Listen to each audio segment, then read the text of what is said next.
by saying that the BRICS summit in Russia was a complete failure.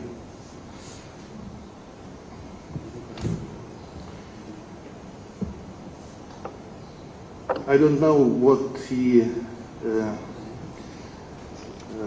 meant and what reasons he had behind this statement. He didn't elaborate,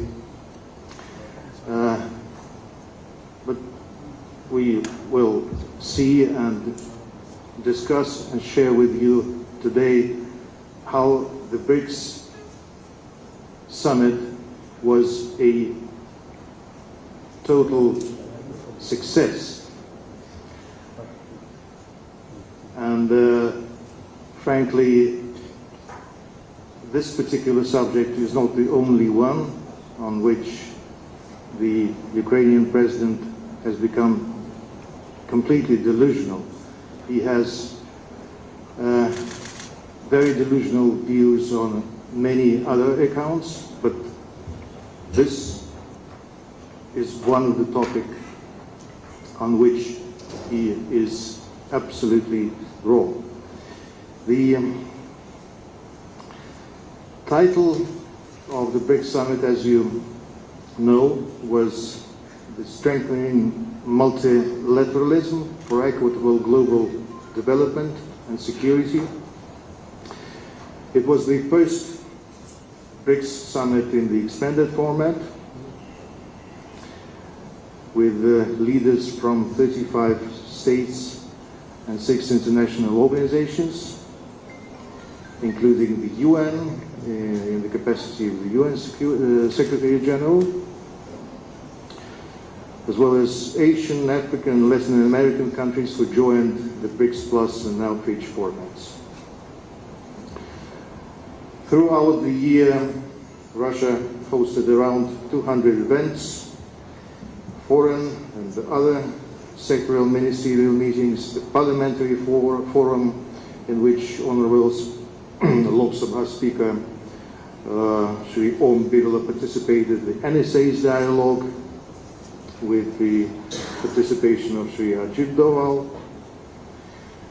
various working groups, conferences and seminars, business forum, cultural and film festivals, as also the sports, games, fashion forum, business forum, fire drills. The evolving BRICS, as we have seen, is a dedicated platform for the global South, as a reflection of the current realities. It's not an exclusive, but an inclusive platform, not anti-West, but non-West, as many BRICS leaders outlined, the Russian president included. It has transformed into an indispensable framework for emerging centers of power, and it keeps attracting more and more countries as a response to the global turbulence and uncertainty.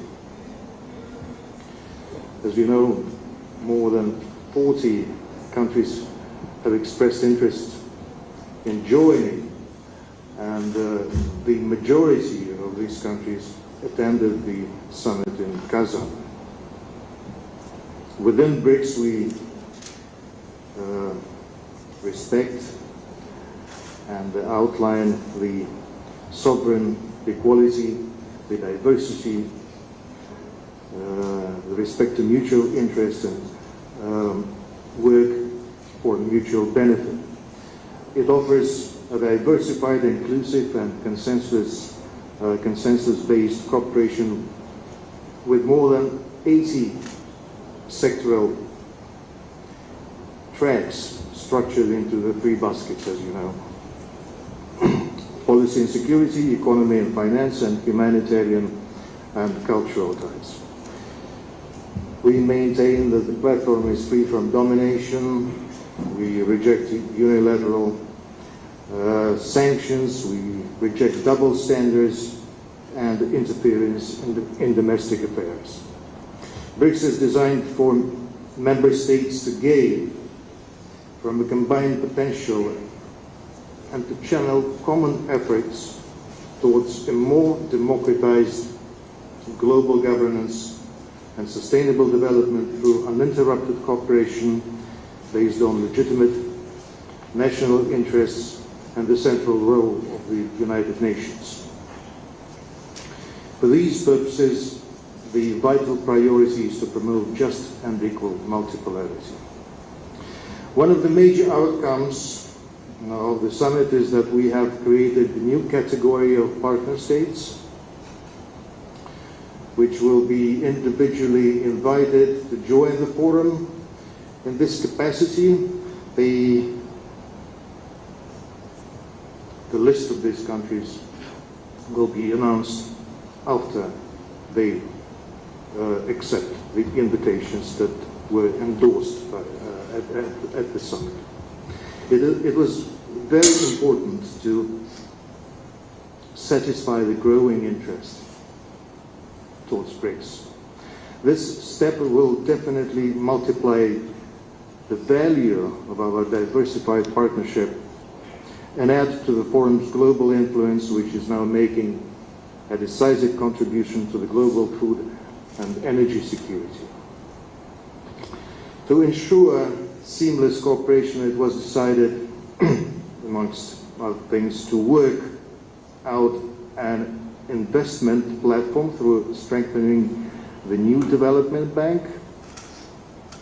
The bank has already approved around 100 infrastructure projects worth 35 billion USD as the key institution for sustainable development of its shareholders. We consider the BRICS cross-border payments initiative to facilitate interaction between central banks and the use of local currencies to strengthen financial sovereignty and independence.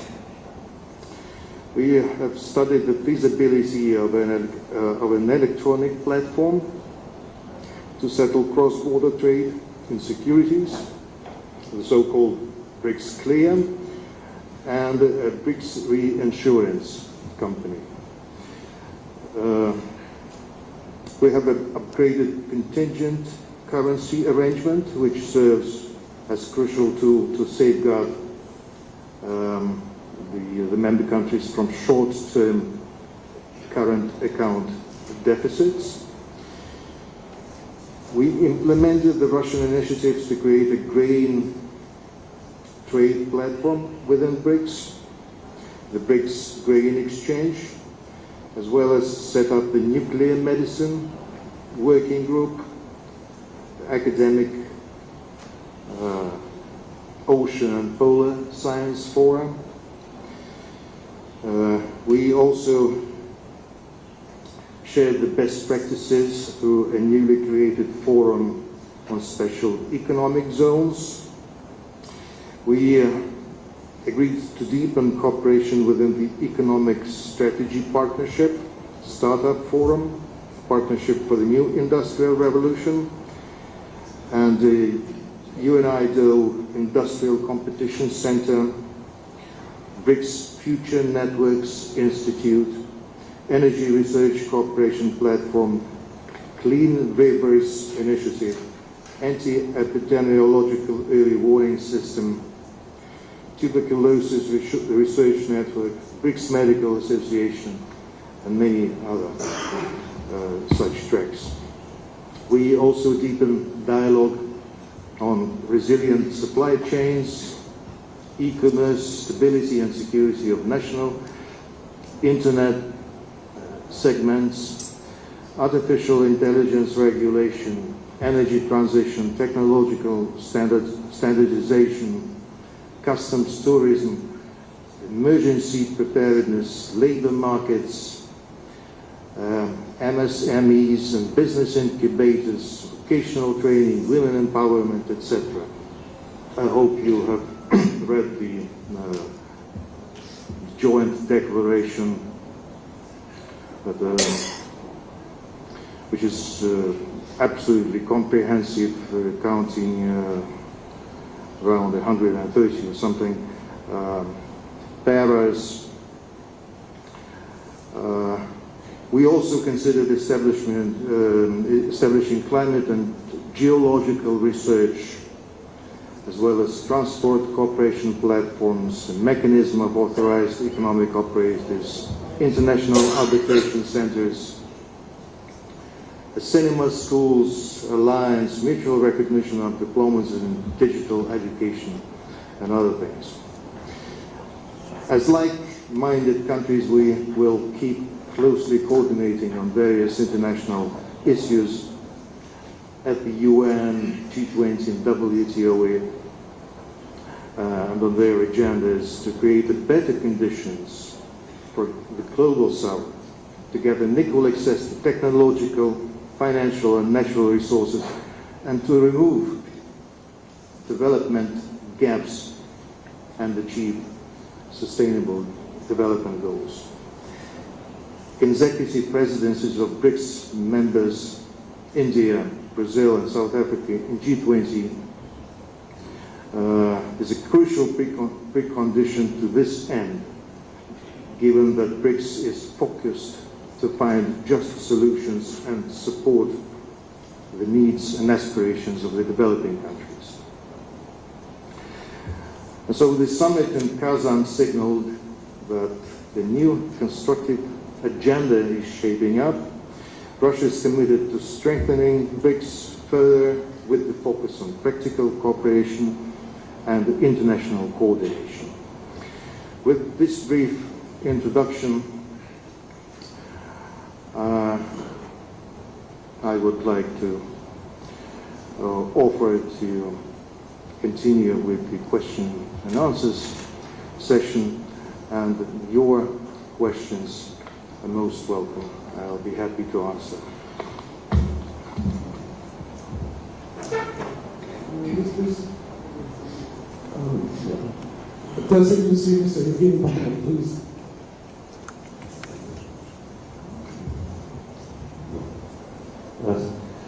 I'm Evgeny Pakhomov, Russian News Agency. So in light of the current political climate, how does the BRICS framework plan to strengthen its collective voice on global governance and international security issues? Thank you.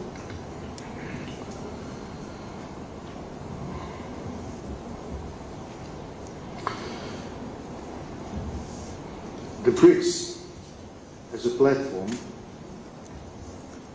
offers to the member countries and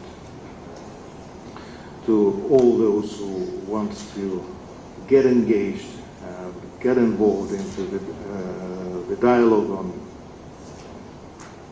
various topical issues of the current times, is designed to discuss and to elaborate and to work out various solutions to global crises, to regional crises. If you study the Kazan Declaration closely, you will see that we are dealing with and are discussing almost all issues of the international agenda. And we try to speak in common voice. We try to enhance the voice of the developing countries. Take the International Monetary Fund, for example, or the WTO, or various other international financial or business platforms and institutions. In each of these, the Western world, the developing world, is still dominating and influencing the agenda of these organizations and platforms. BRICS is about the enhancing of the voice and of the sale of the developing world. That's why we have also focused on these items, the financial issues, the economic issues. We do not aim to substitute these organizations. We are not talking about creating alternatives to various established international organizations and platforms, but we aim to reform them and try to impress upon the world that there is a demand and a requirement for the world to listen and to have the developing world as a equal and a stronger voice on various international issues. For example, we discussed the strengthening of the international monetary fund-based financial system through the quality expansion. We discussed the promotion of the central role of the G20 in the multilateral financial and economic cooperation. We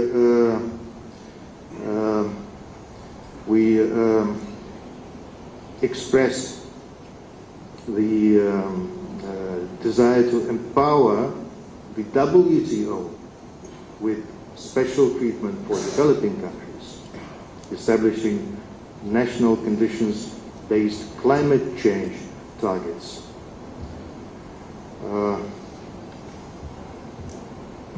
On various global security issues, we appealed to approach the conflicts through addressing the root causes of the current conflicts, be it in Ukraine or Middle East.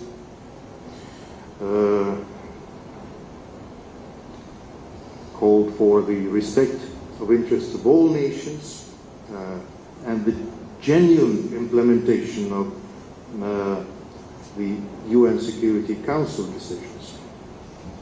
Not only Ukraine was discussed, not only Middle East, the situation in Afghanistan was also discussed, and the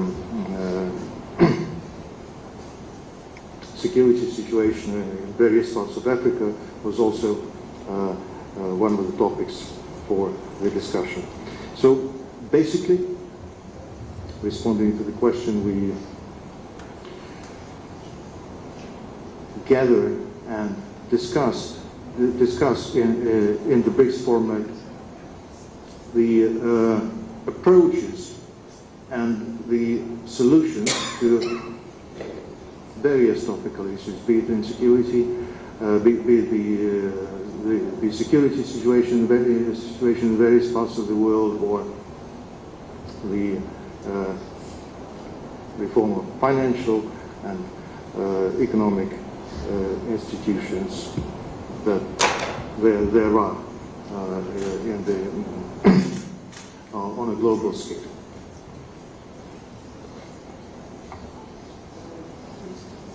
Thank you, please.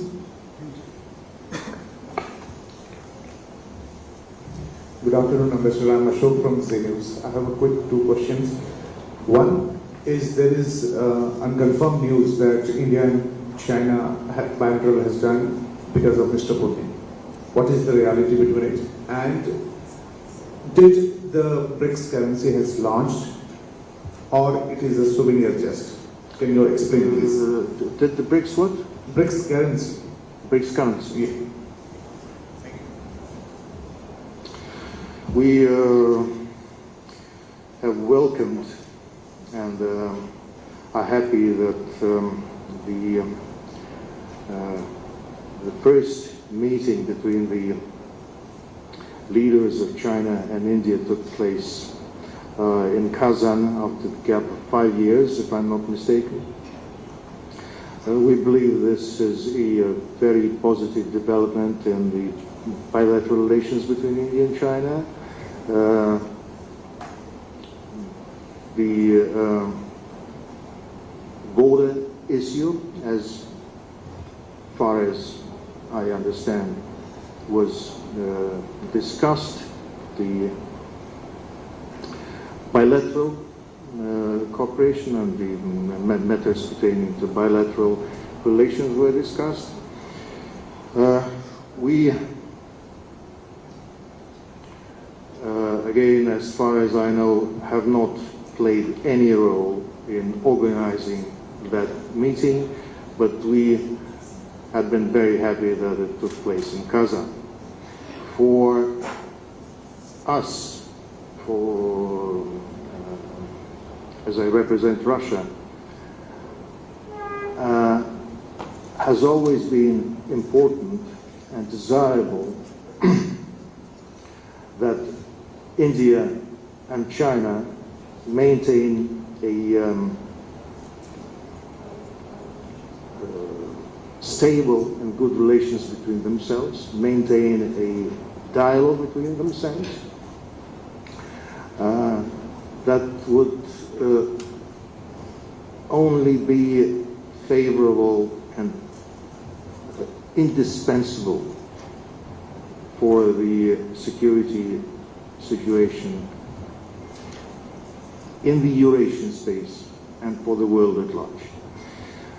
I think Prime Minister Modi went on record by saying, and we have also expressed the similar views. The prosperity and the progress on the Eurasian continent. I'm speaking about the Eurasian continent because it's not only about Europe, it's not only about Russia, not only India or China separately. We all live on one big continent, the biggest one in the world, and the prosperity and the progress on this continent that would definitely have a global dimension can only be possible with good relationships between India and China in the first place. And we add Russia, as we are the largest country on the continent. But India and Russia, but India and China are currently the main drivers on the continent, economic drivers, holistic drivers on the continent, and globally. And the good relationship between them is indispensable for the progress for the world at large and for the Eurasian continent in particular. We have always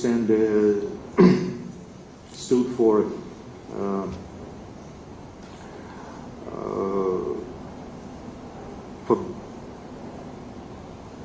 better trust between the two countries. We have always endorsed the trust between the two countries. We have never participated or by advice or in any other way in bilateral negotiations between India and China, have never interfered in the contentious issues between India and China, and of course the border issue is one of them, probably the main problem in the relations between India and China, but we have always stood and openly spoke about the necessity and the need for a better relations, for the close relationship between the two majors on this continent. And by saying this, and on the basis of this, we wholeheartedly welcome the meeting that took place, and we hope that the improvement on the border, as we see, and such high-level interactions like the one that took place in Kazan would facilitate and open new ways to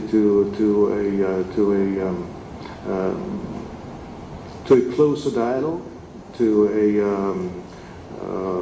trusted dialogue between the two countries, and to eventually the resolution of the contentious issues. If not a complete resolution, but at least it would be a way forward, and it would only be beneficial to all the countries on the Eurasian continent, big or small, and to the would be beneficial to the security situation, to the beneficial to the common voice of the globe towards various issues that need to be resolved, not only in security, but also in economic domain, in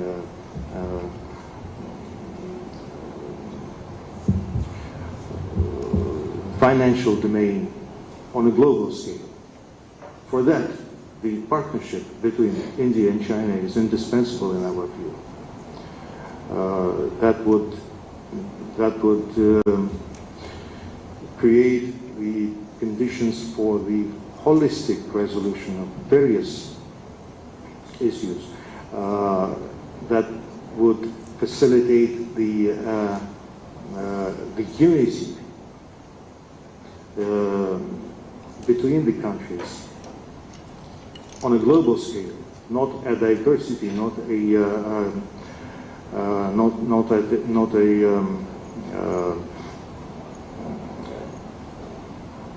contradictions and not controversies, but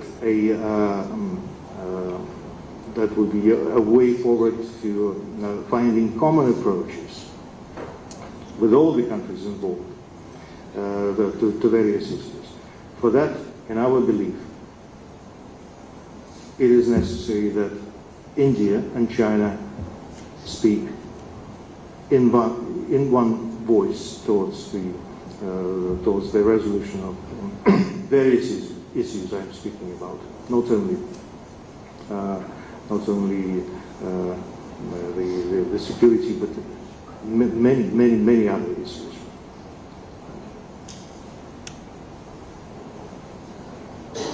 Mr. Kumar.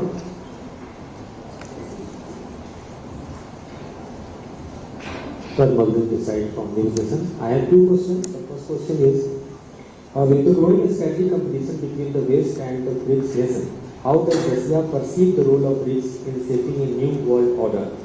Is BRICS becoming a counterweight to Western-led institutions like the G7? And my second question is, given Russia's position as a key global energy supplier, how does Russia plan to leverage BRICS to enhance energy security and trade, especially with countries like India? Energy supplier.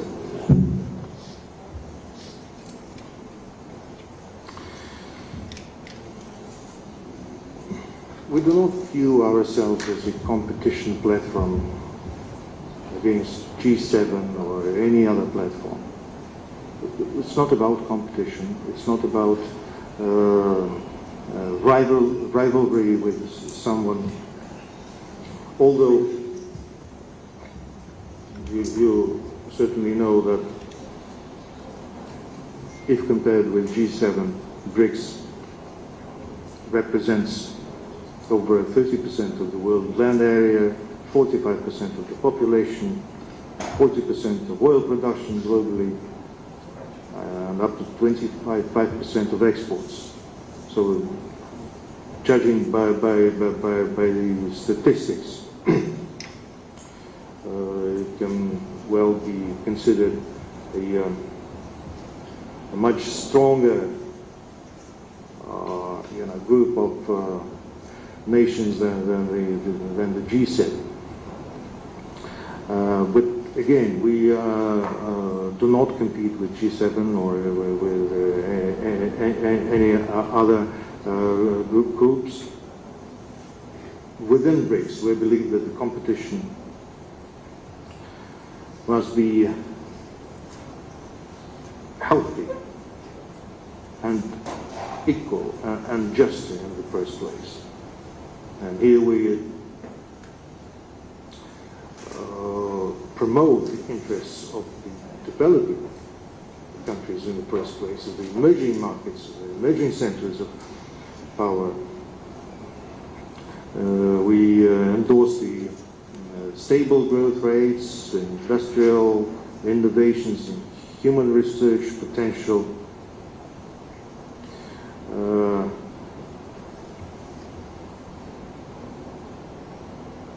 Developing countries face reluctance to reform global governance institutions. This is also a fact. And this is also something that we have discussed and speak within BRICS about the reform of global governance institutions. Most undesired, which are pursuing their sovereign and independent foreign policies, are subjected to interference, unilateral sanctions. Those issues were also discussed.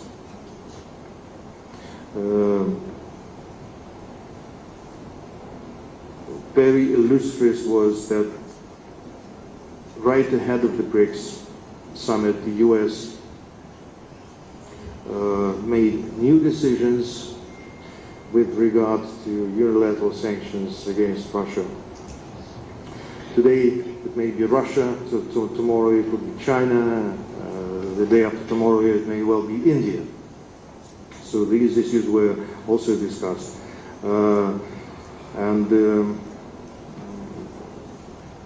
I stress once again that unlike other instances which we see, and unlike the ways how the Western-dominated institutions behave, BRICS is not targeted against anyone. And I reiterate that we don't want to replace the existing system. We only want to make it more efficient and more adequate and equitable. On energy front, we we have this is one of the major topics that is being discussed within BRICS. There is the energy platform that we have. We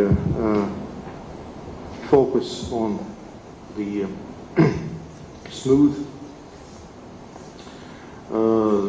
transition of the developing world towards a greener energy solutions.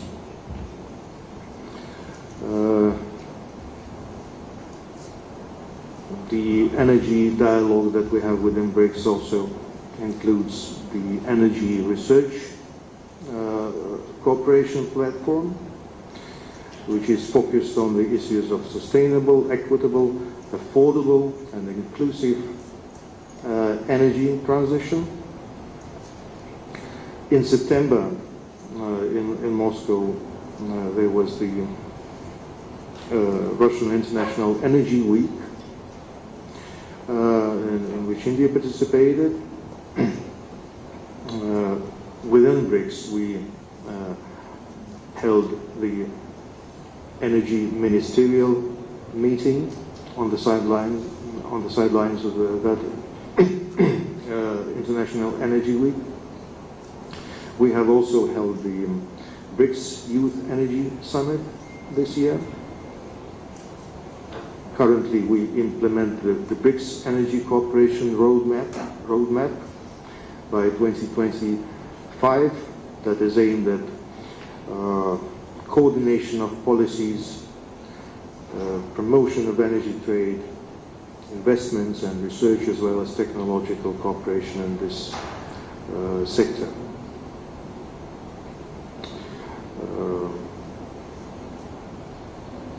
All countries actively participated in the discussion of the energy issues.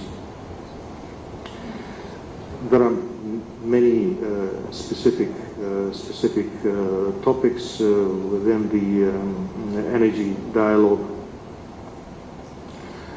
Not only the green transition per se, but also the more specific aspects like the digitalization, like the training of personnel, institutional development, students and academic exchanges, the geological platform that we proposed. It's also inherently connected with the energy dialogue, not only focusing on the critical minerals, sector-wise discussion. We speak about sector-wise areas is on the coal and natural gas and LNG, renewable energy, biofuels, smart grids. So there is a very extensive and very practical agenda that is being that has been set by the countries and is being discussed. Please. Excellency, this is Divya from Indian Express. In the wake of Prime Minister Modi's two big visits to Russia in the recent months, what do you think about the future of India-Russia relations, especially with the Western countries, some of the Western countries objecting to them in terms last time? We were very optimistic about our bilateral relations. This year has been particularly productive. You know, we have had the practice of annual exchange of summits since 2000, for 24 years already. Last year, the summit didn't happen for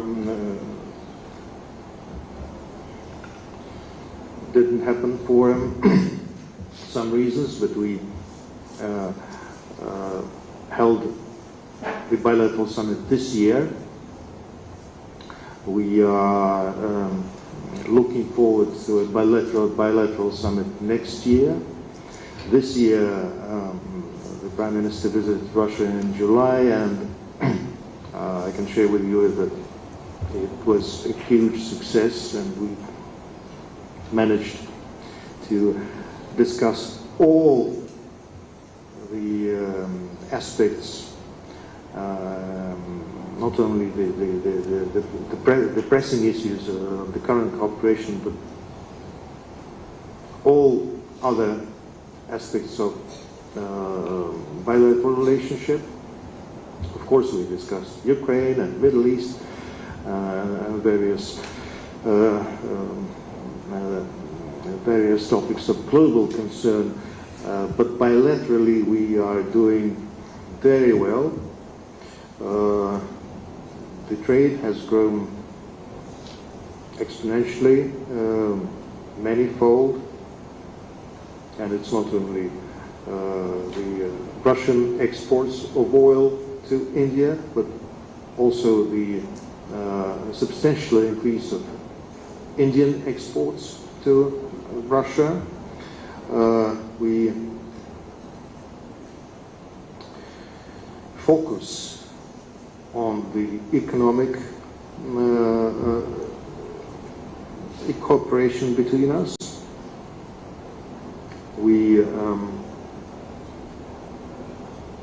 spoke about the expediting the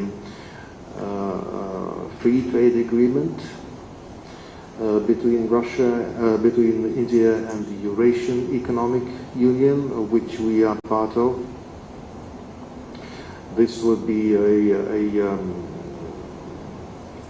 substantial and a serious step forward, facilitating the increase in bilateral trade in a larger way. We also discussed the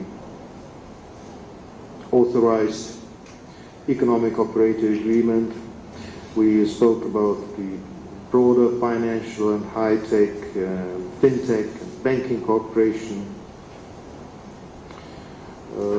We discussed such promising area of mutual cooperation like the Arctic, the Northern Sea route, and the logistical routes between India and Russia. India is expressing huge interest in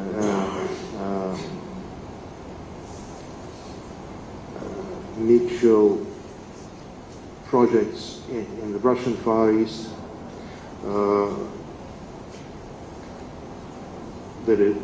That would be a step closer to a more substantial and bigger engagement of India in the Arctic. And I'm not talking about the scientific research. I'm speaking about the economic cooperation and the Indian investments in the Arctic regions. I mentioned the logistic routes. We discussed the Vladivostok-Chennai maritime route in the first place, and also the international north-south transport corridor. As you know, Russia has been a major player in the Indian nuclear energy market. We have been constructing the nuclear power plant in the south, in Kudankulam. It is going very well. 2 blocks are at full capacity, working at full capacity. The second stage, 2 more blocks are about to be inducted and connected with the national grid, power grid. And there is also a third stage, 2 more reactors under construction currently. So all in all, we are constructing 6 reactors at Kudankulam. and we have a plan, a strategic plan to continue with this very beneficial cooperation, to continue and to expand the cooperation in the nuclear energy sector, not only for the energy purposes per se, but also for towards the use of non-energy nuclear application, like the nuclear medicine and various other technologies based on nuclear power. So bilaterally we are doing very well. There are, of course, impediments, but we are coping with those obstacles quite successfully. We have the bilateral mechanism in place for the use of national currencies.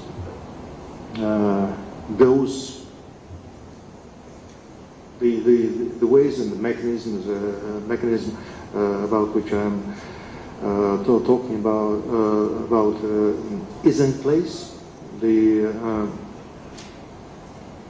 Those Indian banks who are willing to utilize it, to participate in it, are participating, are involved in the bilateral financial network, and there are no impediments as regards the national currencies if those players who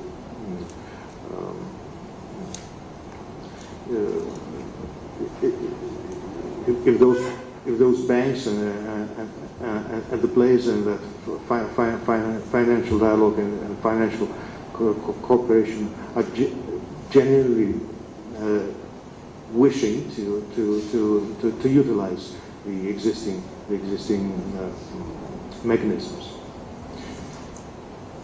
Don't forget about BRICS, of course, and the defense cooperation.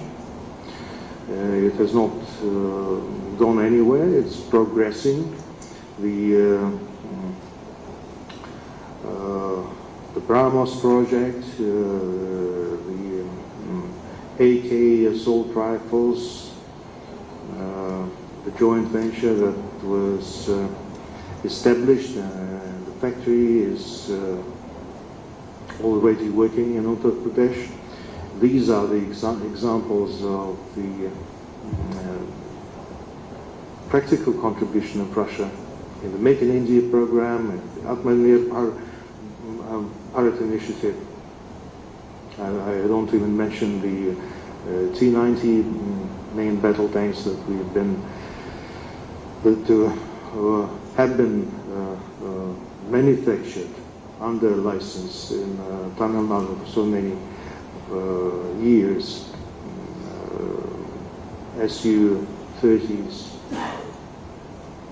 an example, the same thing. We have huge plans for the future. You may read the joint statement on the outcomes of the July summit. It's also huge, just like the BRICS declaration, and we try to list and to outline the main directions on which we work and the plans that we nurture for the future. By the end of this year, we are going to have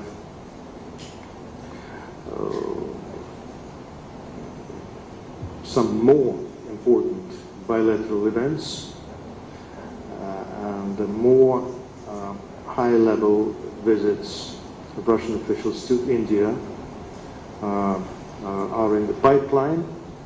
I can share with you that in November, early November, we will hold the next session of our Intergovernmental Commission on Economic Matters, on trade and economic cooperation.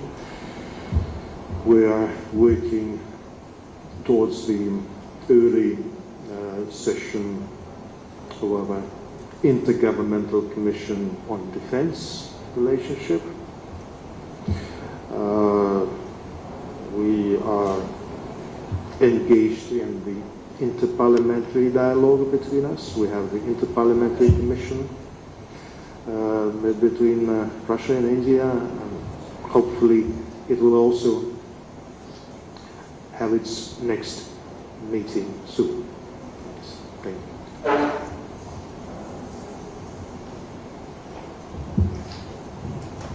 Thank you, Ambassador Kazan from Bloomberg. So, Ambassador, if you could give us an understanding on the India-Russia payments, and is India-Russia again thinking about a rupee-ruble exchange mechanism to increase trade between the two countries? You know,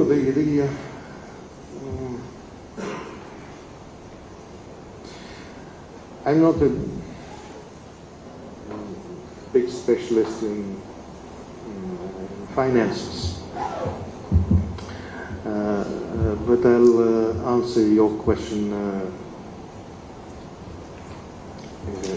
in simple words, if you allow. As I understand, we don't have a problem with exchange rate. Somehow there is no direct exchange rate between rupee and ruble. That is true. But somehow we manage through the stock exchanges, through the currency exchanges, through various other mechanisms, cross-currency mechanisms, to smoothly establish the exchange rate between the rupee and the ruble. The problem is not with the exchange rate. The biggest problem, as I see it, is the I have spoken about it on other occasions already. The over-cautiousness of the Indian banks towards engagement with Russia. We understand the reasons.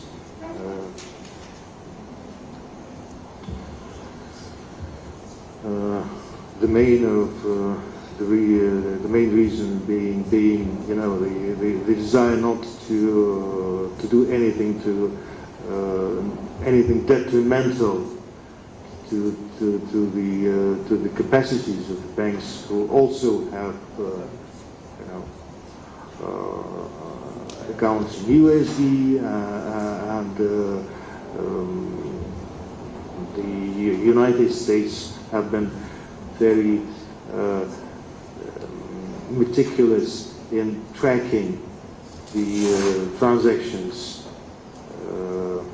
between the Indian players and Russian counterparts, between Indian institutions, financial institutions, banks, the Russian counterparts,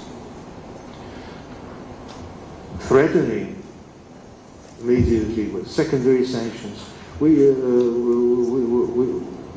see the way of thinking and the line of approach, but here we come again to the question of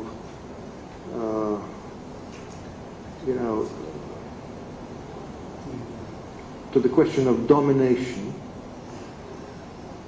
of some countries in global financial issues. Why should India be required to work only with those who the U.S. thinks it can cooperate. Today they maintain that it is necessary for India to sever the relationship with Russia. Tomorrow the U.S. would say that it is necessary for India to curb its relationship with Bangladesh, for example.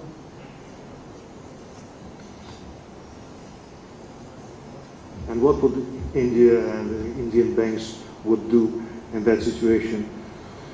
Say that, yeah, okay, we don't want to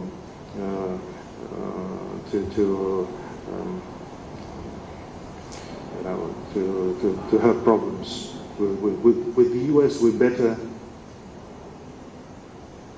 comply and curb our relations with this country and then with that country. And there may be an endless list of these countries on which the U.S. decides. I'm trying to say that it is necessary for India, it is necessary for Russia, it is necessary for China or for South Africa or Brazil, for other members of the BRICS and for the vast majority of the world to have an equal say and an equal voice on various issues pertaining to global economic cooperation, global financial cooperation. India's voice should be taken into account, as the U.S. voice should be taken into account, as Russia's voice should be taken into account on an equal footing. And I believe India, as the rest of the world, the rest of the countries, have all the capacities and the right for being heard when we speak about the global cooperation, when we speak about various crises which require a solution, peaceful solution, if not military.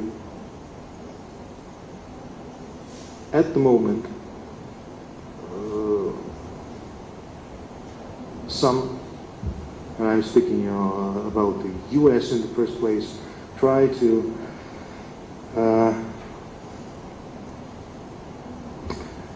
retain the position which the US and its allies have occupied for so much time and so many years. The say on the decisive say on various global problems and issues, as if they have the correct recipe of solutions. That's what the BRICS is about ultimately, about the increase of the voice of the global South or the developing world in international affairs. This is what we're talking about. Regarding to the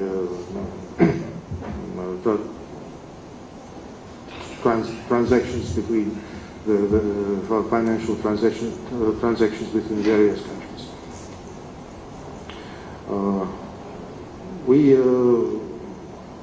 We are hopeful that the understanding amongst the Indian banking community would grow, that it is safe and it is correct and it is just to work with various countries without fearing the coercive measures from the US, for they are illegitimate in the first place. As you all know, India does not support unilateral sanctions and various coercive measures. It only supports the sanctions endorsed by the United Nations. And this should stay as such. Thanks. Good afternoon, I'm Rajneesh from TV9 News Channel, TV9 Bharat. Oh, very. My question is, how does Russia view the relationship between... Very. Good afternoon, sir. How does Russia view the relationship between India and China, especially after recent meetings with the leaders of both countries? Why is this relationship important to Russia, and what role does it play in regional and global dynamics?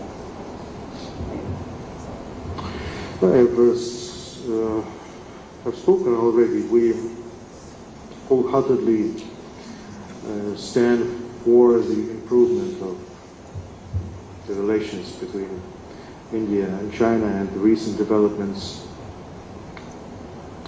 I believe, are indicative of this movement and of this process.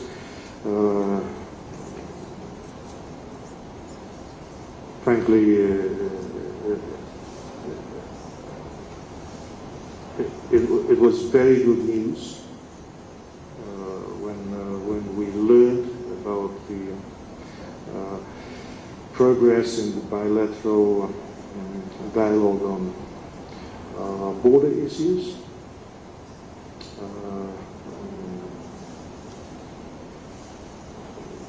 The leaders who met in Kazan endorsed further steps towards the border resolution. We understand this.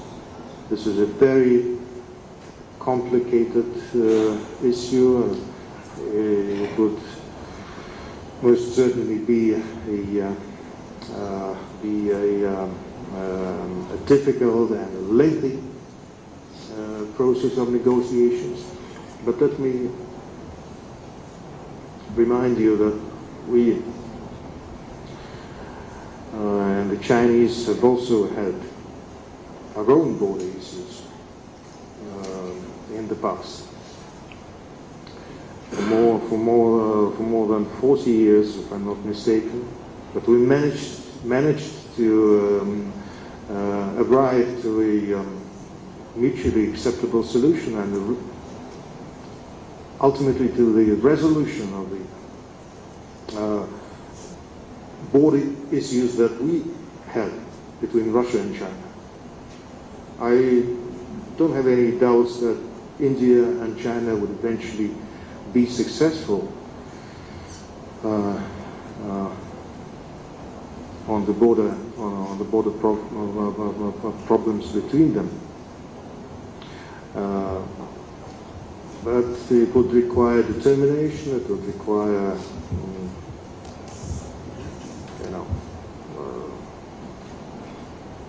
open-hearted approach. It would require trust. Trust is probably the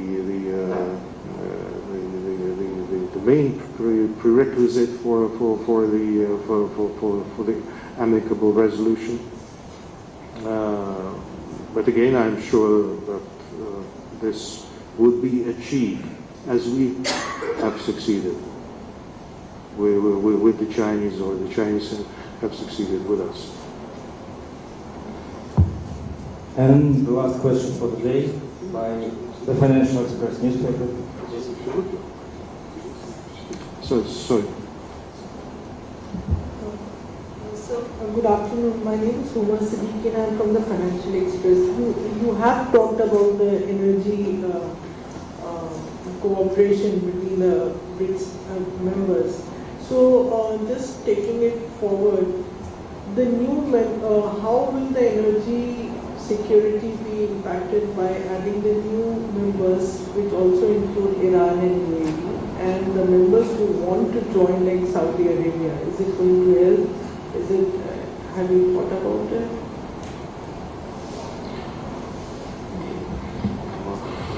Of course, we thought about it, and we believe that it would increase the cooperation on energy issues within BRICS, and would increase the energy security. It's always better to speak openly and frankly with each other on important issues, but it's not that we have not so far spoken with the Saudis or Iran on energy security. We've been in very close touch with all the major energy producers. Russia is one of them. There are a group of countries like OPEC, non-OPEC energy producers, which maintain very close coordination between them. I believe that the energy security will only gain from closer engagement between the major energy producers and consumers within BRICS or outside BRICS. It would be beneficial in both ways. Since we speak about the BRICS, we are happy that Iran has shown greater interest in getting engaged, and we have invited Saudi Arabia to join the BRICS last year. It has yet to decide on this invitation, but BRICS is very much open towards the engagement with Saudi Arabia within. I believe such a participation of these countries and generally a dialogue with Saudi Arabia and Iran's energy security and on energy cooperation at large would only be beneficial, would only benefit the energy security situation on a global scale.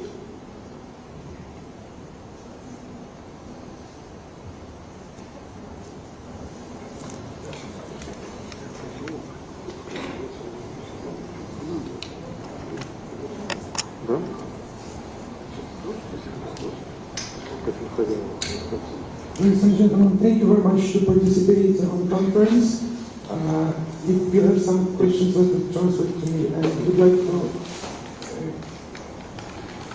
to invite. As Ambassador of Ethiopia, I believe you would like to share your impressions also. Thank you, dear Ambassador.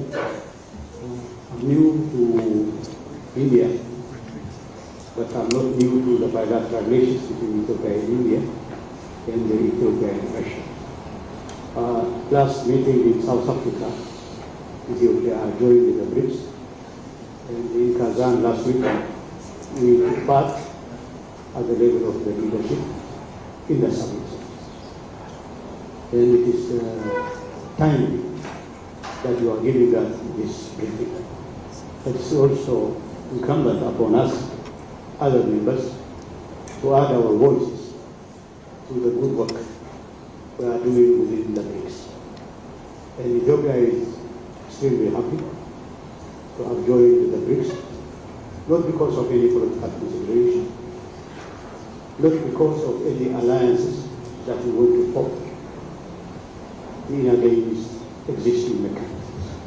We are fully in line with what you have said, that we are not going to invent anything new, but to have choices in our international relations, which is basically economy and business, including energy and whatnot.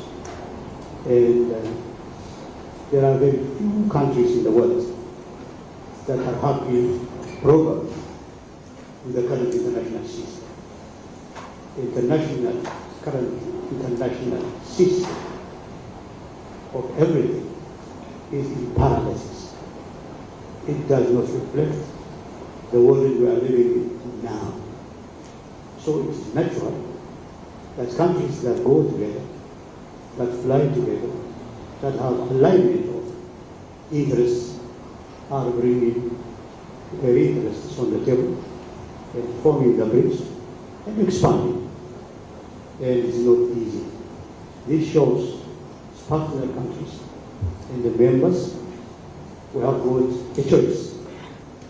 We have got the freedom, including the many instances, Excellency, you have raised on bilateral relations, whether it is Russia, India, or India, China, or Ethiopia, Egypt, or Brazil to UAE, or Iran with Saudi Arabia. And basically the consideration of Ethiopia is it is economic interest for joining the BRICS. But economic interest, they need political and security environment, which we have been able to address in Kazan together. The issues in the Middle East, and the issues in the Russia-Ukraine conflict, and the many others, including the Security Council, the reform program. We went to Kazan with two agendas of Ethiopia. One is the Security Council reform, which is underway. We have African consensus, which we want with the BRICS to uphold that consensus. And secondly, the Bank of BRICS to expedite its membership and the benefits that we have to get it as soon as possible, as much as possible. So this is the context, and this is the direction we are taking part within the BRICS. So we thank the government of the Russian Federation, particularly President Putin, who successfully organized that summit, the declaration of which many have seen. It is an outcome of negotiation of equal partners, friendship, brotherhood, and that is the spirit we want to go on. But people have to ask, why people, countries, nations are flocking to BRICS? It is because of the disjointment of the current system, international system, that we want to add our voice in the entire effort of the global community on how to reform it, how to make it more responsive, how to make it better democratic, to reflect our current world. That's what we are doing.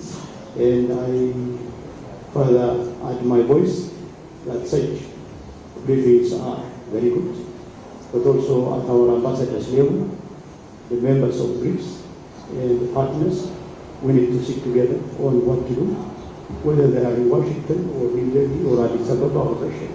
We need to come together and explain ourselves more and coordinate our positions more, so that we will be clear to the rest of the world into ourselves that our cooperation is aimed at nobody else. It is based on the interests of its members. Thank you, Ambassador. Thank you, Excellency. The best summary you have made that there can be. I fully agree with you. Support your assessment. That is what we are talking about the BRICS in the first place. It's a voluntary,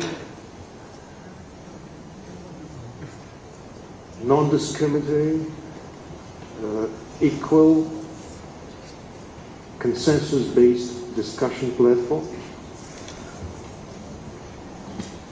And the interest that has so greatly increased amongst various countries for BRICS is the testament and the indication of the attractiveness of this kind of platform for discussion and for ultimately finding the solutions to various issues and various the various domains of our life and activities.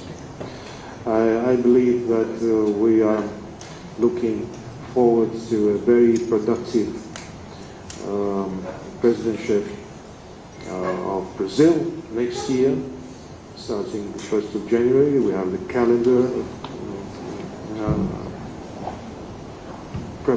presidency in the BRICS. We will continue with some more events until the end of this year, and we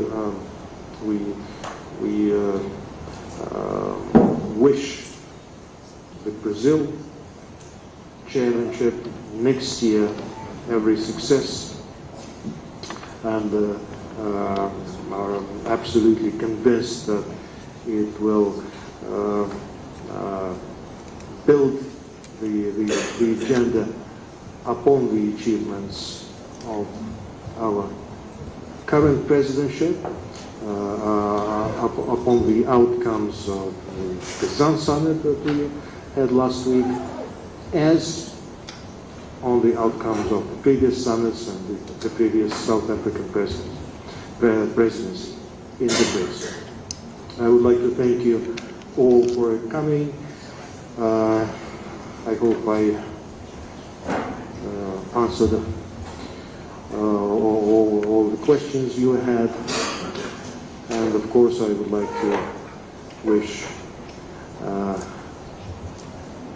all Indians and all foreigners involved happy coming Diwali. Thank you very much.